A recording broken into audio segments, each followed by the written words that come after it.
So I guess we're all going to die, right?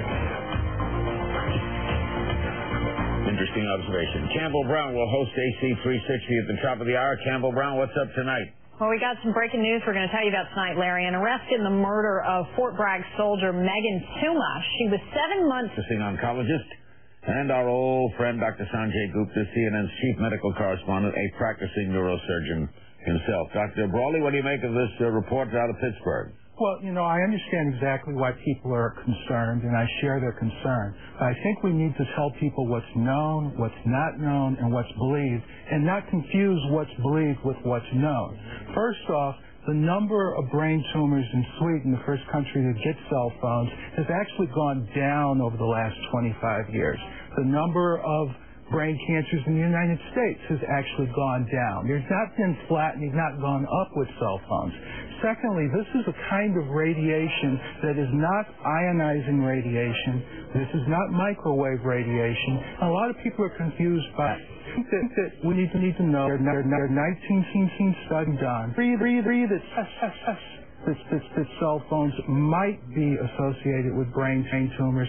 16 that actually exonerate cell phones as a cause of brain tumors. So we have to take all of these things into concern. I'm afraid that we're pulling the fire alarm, scaring people unnecessarily, and actually diverting their attention from things that they should be doing. And when we do need to pull the fire alarm for a public health emergency, we won't have the credibility for them to listen to us.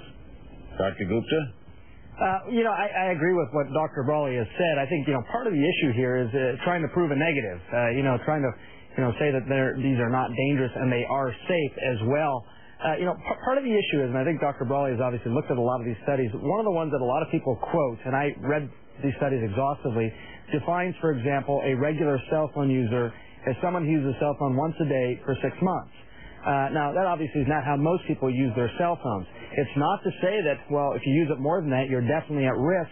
But I don't know that the studies have been good enough, and they certainly, I don't think, have been long-term enough. So I think right not to pull the fire alarm, but are we missing something here? Should we be a little bit more careful? Yeah, I would agree with you that we don't know what the 20 or 30-year experience is going to be with cell phones. I'd also agree with you that of the 19 studies that have been done, each one of them actually I could criticize. Indeed, in my 20-year career, I think I can criticize virtually every study I've ever read.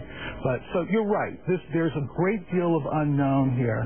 If an individual is concerned about this, we really do tell them the simple answer: use an earpiece. I agree with the recommendation that kids with developing brains ought not be using cell phones a lot. I have no problem with a child using it occasionally, but I am worried about people who are on them for 4 or 5 hours every day. That's fair enough. We have an email question from Sage, Santa Barbara. If the WHO Interphone study confirms a link between cell phone use and an increased risk of brain cancer, what should the public health community's response be, Dr. Brawley? I think we're going to have to look at the Interphone study very carefully. For those listeners who don't know, the Interphone study is run by the World Health Organization of the United Nations.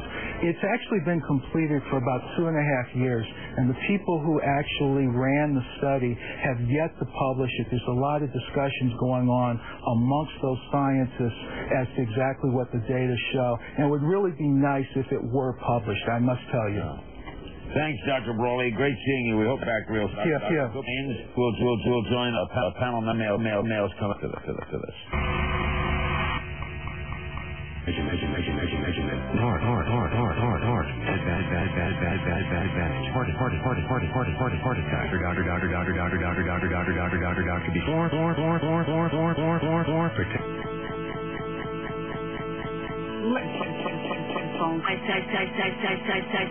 I need